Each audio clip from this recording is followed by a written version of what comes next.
Ano yung tipo mo ng girl na hinahanap mo for a relationship? Gusto ko po talaga sa babae, yung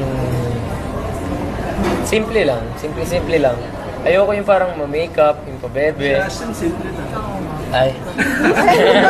Hindi siya nagme-makeup. Ako, yan, yung mga hindi na masyado mag-makeup. Ayaw mo na... Ay. Pero sabi mo kanina, kinilig ka dun sa music video niya. Apo. Eh, Ashlyn, ba kinikilig ka rin talaga? Opo naman.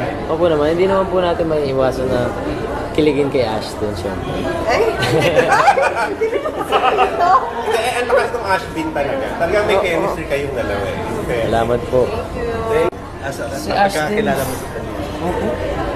Girlfriend mo din. Dahil, Si Ashton po nasa kanya lahat. Sa totoo lang. tulad na, Makikita mo po sa kanya kung paano niya tratuhin yung ibang tao. Napakabait niyang tao. Makikita mo sa kanya sobrang down to earth niya, ganyan. Tapos parang lahat tinutulungan niya. Yan yung artista na hindi mo talaga makikita lalaki ang ulo. Robin, ikaw ba kahit na